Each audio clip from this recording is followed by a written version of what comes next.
Engine on deck.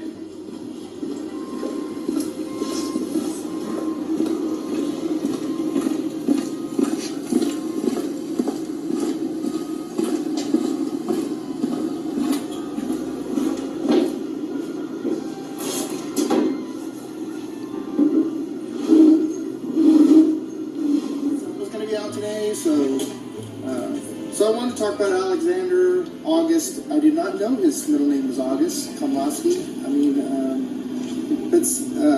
Ski was many things to many folks, and I'd like to offer a few items that I witnessed of this fine and upstanding person who blessed us all who were able to meet and get to know him. I know this limited celebration of his life is long overdue. Many things have prevented us to offer the final honors for this exceptional American. As many of you know, Alex was the oldest of 9 brothers and was born in Oregon. After high school, Alex started a long career to service to his country and his community, his family, and friends. He joined the Navy in the 1960s and served 6 years. After the Navy, Alex joined the California Department of Corrections and worked until he was selected for the California Highway Patrol, where he served until his retirement in the late 1980s. Alex and Annie were married for greater than 40 years. The number still seems to be kind of squishy. Like how many? He got 44 and she was thinking it was more, but I'll tell you what though, they always brought entertainment wherever they showed up. They were supportive and caring couple who made sure family was first and foremost. Another one of his biggest achievements, in my opinion,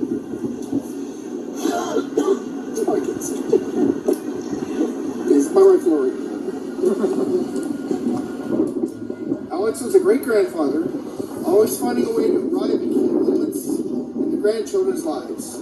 Folks who only just met them still talk about Annie's and Alex's dancing at the last wedding they attended. I think they were in traction for days afterwards. A few items that always impressed me about Alex: he was always quick to laugh, loved to tell a story, always cutting and stacking wood, loved to travel, and I think most of all, he loved being retired. His words of wisdom, and most notable, I'll probably have this on a t-shirt: beer has food value, but food has no beer value. Alex was an exceptional example of selfless community support.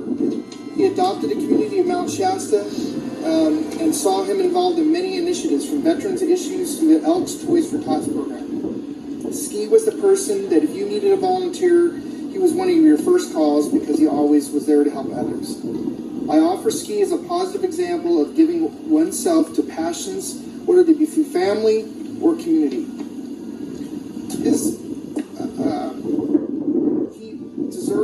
He always core values in the name of his professionalism, integrity, and tradition. I also believe he valued the help.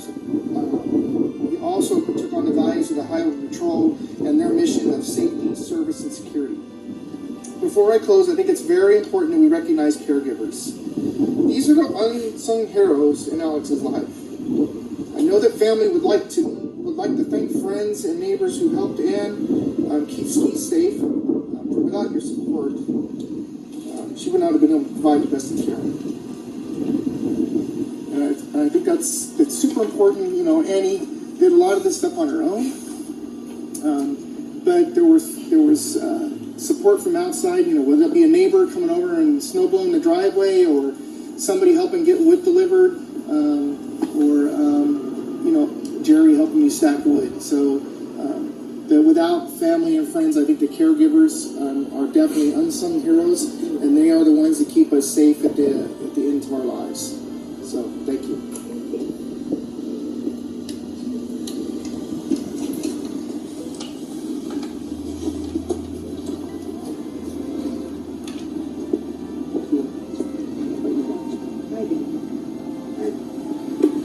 By the way, they're beautiful.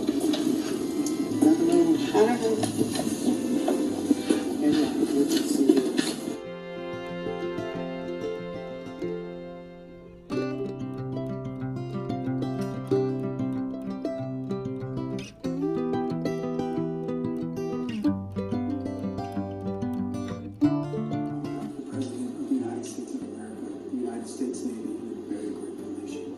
Please accept this flag as a symbol of our appreciation for your loved ones, honor them, and naval service.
Very sorry for your loss.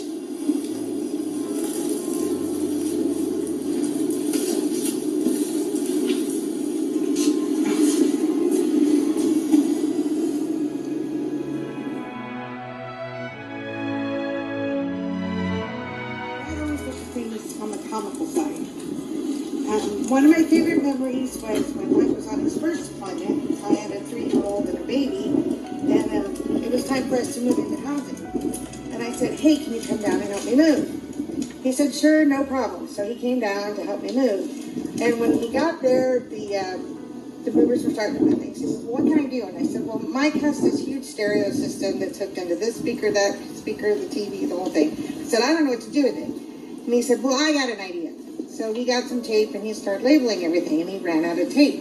So he said, I got to find some more tape. So he turned around to find some more tape, and the movers had scooped everything up, and he wasn't done yet. We both looked at each other, and we just laughed. We laughed, and we laughed, and we laughed. We thought, okay, we can do this.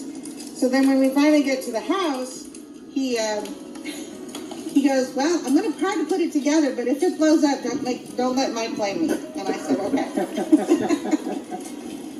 He was able to come to Adara's 21st birthday. She was at college at Humboldt, and we had an interesting time. the homeless people wanted Annie's food when we left the restaurant. Which she gave to them. No, she didn't. She said, I'm going to eat it later. One Thanksgiving, we came on a second deployment, and my friend Ronnie and her boys came with us, and we had this big Thanksgiving dinner. And my memory of that day, the next day, is we went to the mountain to go skiing up and down the mountains, and he just stood there and smiled. He had this frozen face, this smile. Of course, everything else was probably frozen too, but all day he watched the kids go up and down. He really loved his grandchildren. He managed to come to every duty station we were at, and that was quite a few. And one Thanksgiving in Texas, he and Dawn and Mike tried to burn the deck down in the backyard, and Annie said the turkey was burnt. You remember that, don't you? And then he traveled to Rhode Island for Tanner's high school graduation. That was quite the party. But the last big trip, like Mike mentioned, he and Annie were the hit of the reception. People, even Vaughn, our friend of ours, was just enthralled with the both of them. But the biggest point to take away is he always loved life. You know, his favorite expression was yes, indeed.